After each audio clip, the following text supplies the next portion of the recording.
Bonjour, bienvenue sur ce point bourse du 25 novembre 2024. Alors aujourd'hui, on va parler des indices étrangers. On fera un petit point sur l'agenda de la semaine avec les chiffres qui vont influer notamment sur la volatilité et l'heure à laquelle ils vont tomber, souvent aux États-Unis. Et on fera un petit point aussi sur la politique de Trump qui relance un peu les marchés et certains types d'actions, notamment à l'exportation. Alors comme d'habitude, avant de commencer, je rappelle que les informations et analyses données sur cette chaîne sont données à titre indicatif et ne peuvent pas être considérées comme un conseil en investissement. L'investissement en bourse est risqué, vous êtes responsable de tous les investissements que vous faites. Alors avant de voir les indices, on va parler un petit peu de la nomination du secrétaire du Trésor, Scott Bessent, et les marchés le joue plutôt comme quelque chose de bon pour les importations aux États-Unis, donc les exportations au niveau européen, et les actions en valeur en rapport avec l'exportation, et on pense notamment aux valeurs du luxe. Donc on a le luxe qui monte un peu aujourd'hui, et également Pernod Ricard notamment, qui, s'ils sont assez présents en Chine, ils ont aussi une grosse part de marché aux États-Unis, et peut-être qu'on aurait un début de réaction sur ces niveaux-là sur ce genre de valeurs, donc luxe et spiritueux. Ça peut-être être intéressant de voir un début de réaction et de rebond. Allez, on va regarder les chiffres cette semaine et l'agenda de la semaine. Aujourd'hui, on a eu le climat des affaires en Allemagne, mais c'est revenu plus ou moins, alors un petit peu moins bien qu'espéré, mais c'est toujours dans les mêmes eaux, ça change pas énormément. Demain, on aura confiance consommateur aux États-Unis à 16h, vente de logements neufs à la même heure, et les minutes de la Fed à 20h, mais c'est surtout mercredi où on aura des chiffres qui vont faire bouger les marchés, notamment à 14h30. PCE Core, c'est l'indice de prix à la consommation des ménages, notamment sur le troisième trimestre et mensuel et annuel. 14h30 et 16h. Et là, ça mesure notamment l'inflation. Donc, pour la baisse des taux, pour la continuation du cycle monétaire et de la baisse des taux directeurs, c'est quelque chose qui va compter énormément. On a également le PIB à 14h30 et inscription hebdomadaire au chômage à la même heure. Donc là, c'est une grosse journée mercredi. Ça devrait jouer aussi sur les marchés. Jeudi, c'est Thanksgiving, donc les marchés américains seront fermés. On aura l'IPC en Allemagne à 14h. Et puis vendredi, toujours Thanksgiving, mais là, les marchés ouvrent et ils ferment à 13h, heure de New York. Et enfin, on aura notamment l'IPC et le PIB en France vendredi, donc 8h, 8h45. Et l'IPC en Europe à 11h. Et enfin, des chiffres sur les PMI à Chicago à 15h45. Donc on voit que le gros de la semaine sera quand même autour de mercredi, probablement avant Thanksgiving. Les marchés toujours en hausse, avec plus 0,8 environ sur le dos aujourd'hui. Donc on est sur des niveaux records encore. Et le Nasdaq qui a plus 0,4 là aussi. On n'est pas loin des records, mais on est toujours très proche et toujours haussier. Et on va voir justement avant de faire le CAC et quelques actions intéressantes. On en avait parlé, alors c'était la semaine dernière, je crois, en début de semaine. Le secteur semi-conducteur, on a dit qu'il y avait probablement peut-être un point bas qui était atteint, et avec Nvidia, les résultats d'Nvidia aussi, un début de réaction qui se manifestait, et on l'a encore plus, on le voit, quasiment tout est vert sur ces valeurs-là. AMD, AMD avec son support à 132. Alors, on le voit, ils sont toujours un peu en construction. AMD, il n'y a pas une tendance très forte qui se place, mais on sent qu'il n'y a plus trop de vendeurs sur ces niveaux-là. Donc, et au niveau des indicateurs, notamment la MACD, là, c'est intéressant parce que on est potentiellement un carrefour qui va nous mener à une augmentation sur le cours, sur ASML. Alors là, c'est marquant, ASML, ASML Holding. C'est un peu la même chose avec le support. On le voit, chaque fois c'est racheté, il n'y a plus de vendeurs sur ces niveaux-là, et on n'est pas loin de casser l'oblique court terme, donc pour relancer la machine. On a beaucoup dégradé sur ASML, avec notamment les baisses de commandes, la visibilité qui s'est un peu assombrie, mais finalement on retrouve un niveau de valorisation qui est acheté par les investisseurs, et il n'y a plus de vendeurs derrière. ASML Holding, c'est pareil, on le voit, c'est déjà sur la ligne, là, prêt à casser. Le support a été acheté depuis, on le voit ici, le 16 octobre. Et on est sur le point de partir BE Semiconducteur Également, on avait parlé notamment des 108, 109, qui sont cassés, qui sont retestés. Pour l'instant, ça tient. Donc là aussi, si la tendance n'est pas encore long terme sans risque, on va dire, on sent qu'il y a quand même une impulsion qui s'est faite. Puis c'est pareil sur les autres. Broadcom arrête de perdre.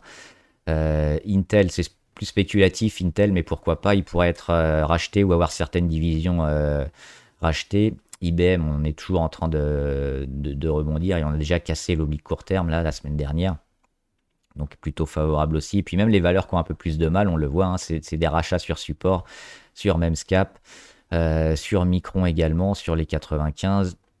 Nvidia est en train de travailler également son ancienne résistance à 140. Mais ça lâche pas trop, ça reste intéressant. Qualcomm, c'est pareil, on a eu un petit rebond.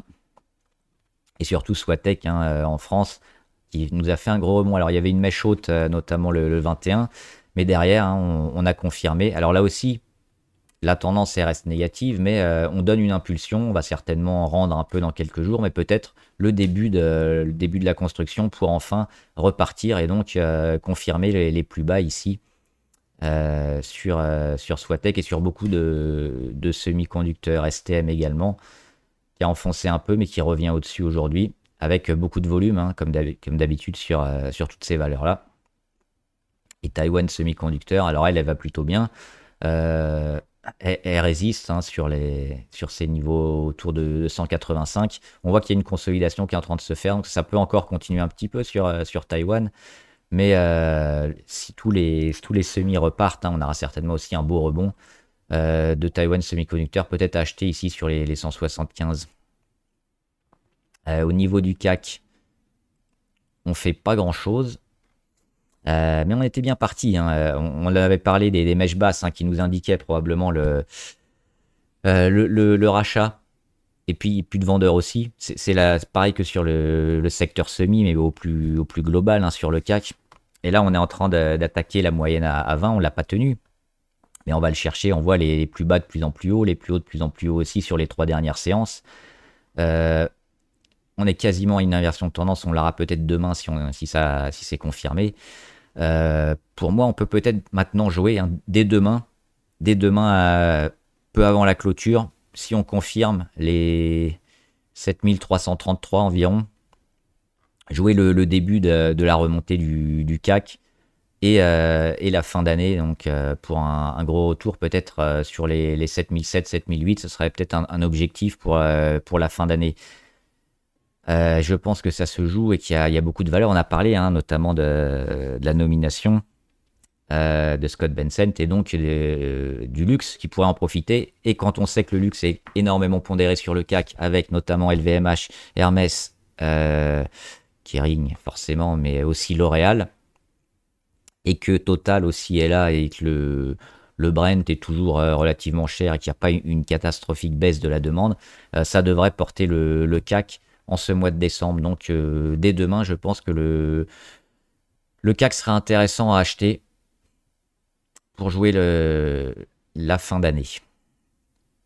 Regardez juste les grosses variations. Et donc on en a parlé, Kering qui revient. Donc Kering, c'est les plus faibles. On en a parlé depuis très longtemps. Sur le luxe, c'est plutôt la valeur à éviter. Donc elle a un petit retard forcément. Elle surperforme un peu à plus 5%. Mais on voit aussi Hermès à plus 2,5%. Et LVMH, ils sont où? Ils sont là, ils sont à 1,6. Donc on a tout le luxe qui remonte. Et puis on a parlé aussi Pernod Ricard avec peut-être une moindre taxation. Et puis la réaction sur support à 103. Ici, sur les plus bas, on peut même aller un petit peu plus bas, mais c'était une mèche, je crois. Beaucoup de volume. Pareil, la tendance est dégradée, mais on signifie peut-être la fin de la baisse. Le plus bas, donc le début de la construction enfin, ce devrait être confirmé aussi pour les taxations douanières, notamment en Chine. Voilà, donc là il y a eu un dividende, c'est pour ça que c'est décalé. Et au niveau de ce qui n'a pas marché, oui, Thales, forcément, parce qu'on est toujours dans l'enquête de corruption. Court terme, bien sûr, il y a des ventes, mais je pense qu'au moyen long terme, c'est des niveaux intéressants à acheter sur la défense. Tout ce qui est guerre et ça devrait performer après. Là, on le voit hein, sur les 138, 140, 142, c'est racheté souvent. Ça devrait être quand même défendu par les acheteurs.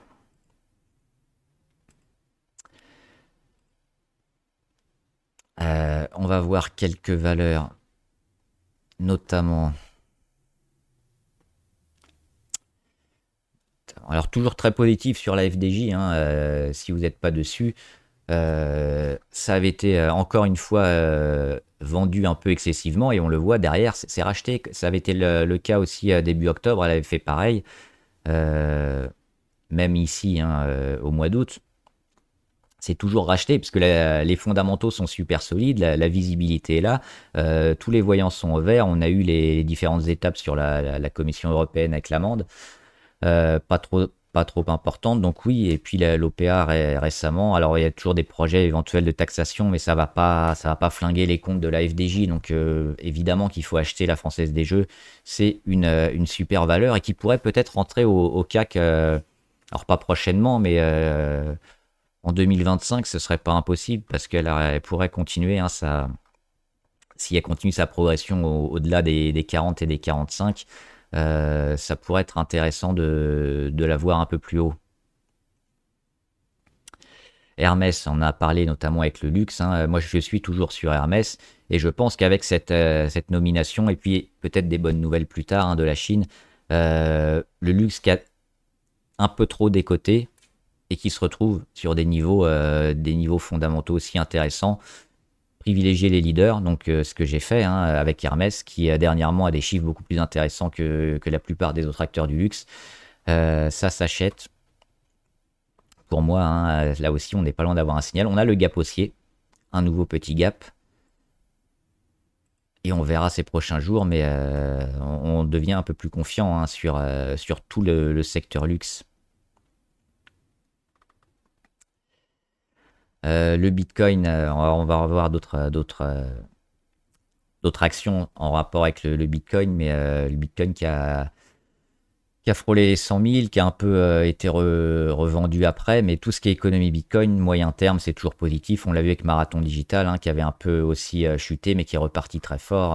Marathon, alors c'est un mineur, et en plus, ils ont fait un peu la même stratégie que les autres, c'est-à-dire que maintenant, ils achètent aussi, ils font des émissions d'obligations pour lever des fonds et acheter du Bitcoin. Donc ils vont à la fois avoir du minage et à la fois avoir des emprunts pour acheter du Bitcoin. Donc toutes ces entreprises-là qui sont sur le Bitcoin vont avoir un effet un peu domino et soutenir le cours à la hausse. Donc toujours favorable sur la plupart des cryptos.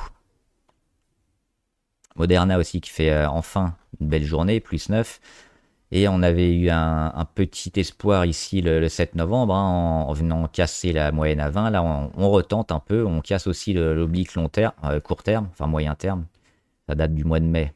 Alors, normalement, c'est court terme, mais elle a tendance à ralentir. Et puis, le support sur les 36, hein, on l'avait marqué ici, notamment mois de février 2020, qui avait noté les premières explosions hein, de Moderna, notamment sur les vaccins. Bah, ça a servi un peu de support, on le voit ici avec des volumes, et ça rebondit. Donc peut-être enfin la fin de la chute sur Moderna, à confirmer demain aussi. Hein, si on ne rend pas tout, on va peut-être enfin construire un peu plus vers le haut.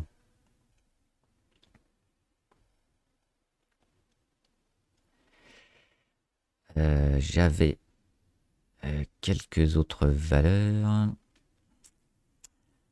Fusion Group, qui fait une belle journée, plus 4,5. Alors, en moyen terme, on le voit, ça fait rien, mais moi, ce que j'aime bien, c'est ces rachats à chaque fois sur les plus bas, les mèches basses. Et puis, en termes de volume, aujourd'hui, pas mal de volume. Une inversion de tendance qui date de, allez, deux ou trois séances, deux, on va dire. Et puis, un RSI qui redevient positif au-dessus des 50, on est à 55.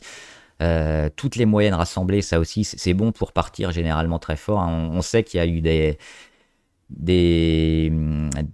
fonds spéculatifs qui ont essayé de faire baisser Fusion Group, notamment l'accusant de fraude, et on a eu beaucoup d'enquêtes dessus et ça n'a rien donné. Donc pour moi, Fusion Group, elle est sous-valorisée et elle mérite beaucoup plus parce qu'elle a des contrats qui sont développés et qui ont fait exploser les chiffres d'affaires.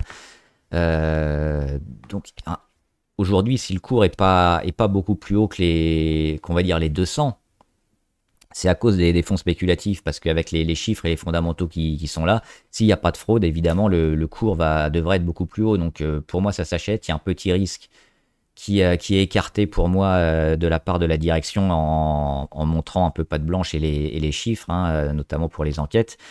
Donc ça s'achète et ça mérite de casser fortement ces prochains jours et d'avoir une séquence haussière assez forte. Et puis il y avait aussi quelques autres valeurs qui m'intéressaient, notamment SolarEdge. Alors l'énergie, pas forcément la meilleure, notamment hein, sur le solaire, mais on voit qu'il y a pas mal de volume. On en avait parlé la semaine dernière, et là c'est en train de repartir avec 2 belles journées, notamment la semaine dernière et aujourd'hui, plus 14. Alors c'est du rebond technique à ce stade, ça peut se jouer, on fait 14%. Il va y avoir encore de la construction, des zigzags, mais potentiellement on a tellement dégradé, on le voit, on était à près de 400 $, on est à peine sur les 13. Éventuellement aussi une OPA, hein. Le fait que ça cote quasiment rien, SolarEdge, elle peut se faire racheter par une grosse entreprise pour étoffer un peu son offre énergétique. Donc, double intérêt. Alors même si à court terme, on a Trump qui va favoriser les énergies fossiles, SolarEdge, ils peuvent peut-être sortir la tête de l'eau s'il n'y a pas trop de dettes et puis s'il n'y a pas de vente massive ces prochains jours.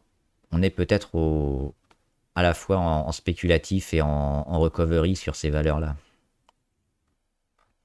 On a TF1 aussi qui est intéressant parce qu'ils sont revenus sur le support ici des 7. Il y avait un gap, il a été comblé. Donc il n'y a plus de gap. Hop. Et toujours en conso, mais on le voit les volumes. Beaucoup de volume depuis la baisse ici, fin octobre. Mais là c'est en train d'être acheté, donc potentiellement un rebond. Là aussi, il y a une petite part de spéculation, mais TF1, on a parlé de la marge, hein, généralement, qui était plus élevée que celle d'M6. Là, la visibilité aussi un peu plus forte. Donc oui, probablement quelque chose à faire sur TF1 pour jouer au moins la congestion ici et peut-être sortir hein, ces prochains jours. Et je voulais voir aussi Aperam. Aperam, ils sont pas mal. Et puis, hop. Donc Aperam, c'est dans la sidérurgie.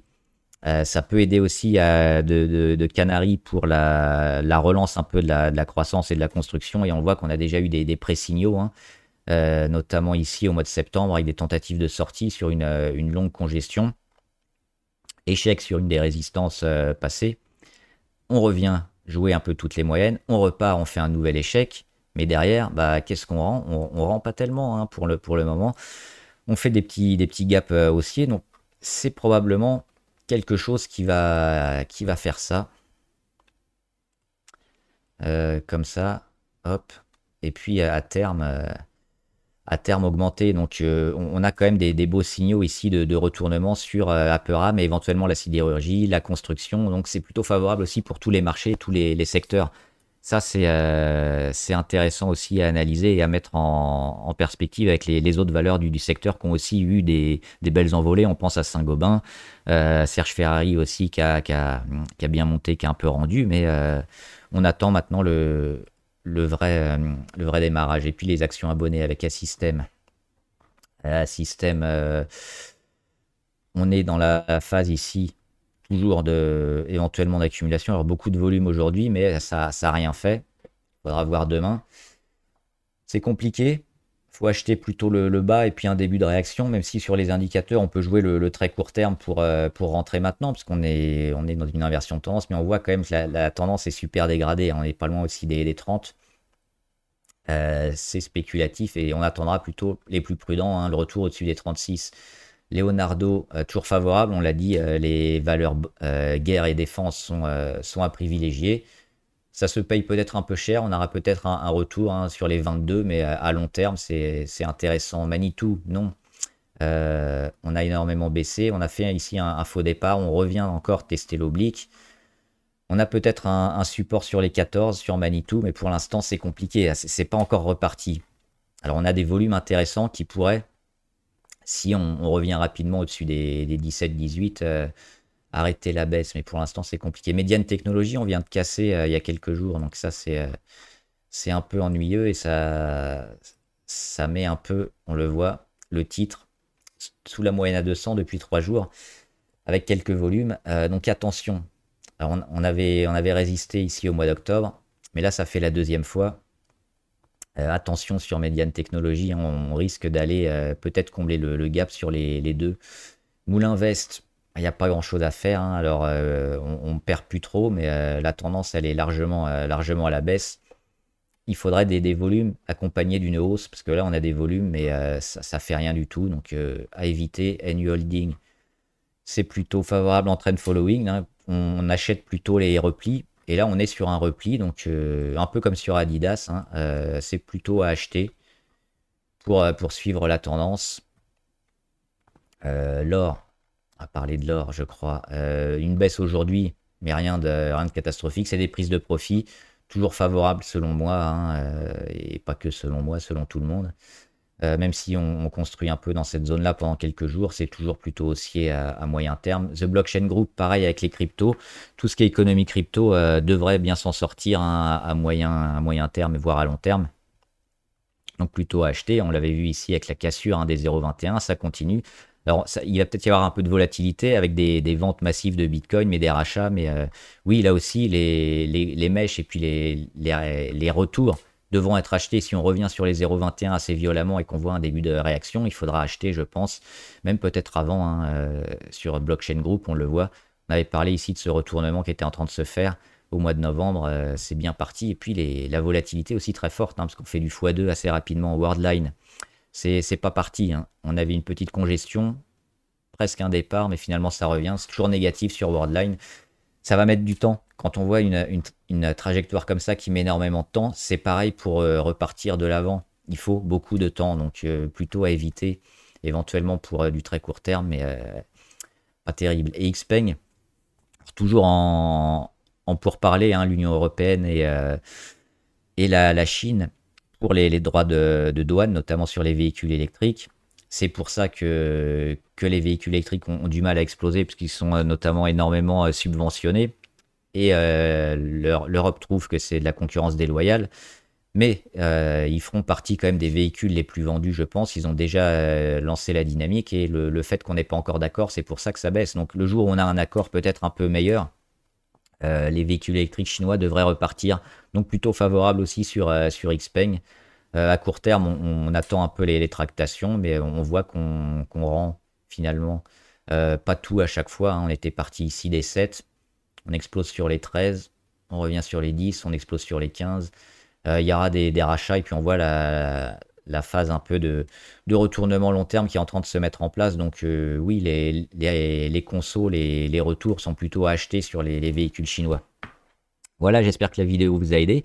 N'hésitez pas à me dire en commentaire ce que vous en pensez, les valeurs que vous suivez et les questions si vous en avez, j'y répondrai. Bon trade, à plus!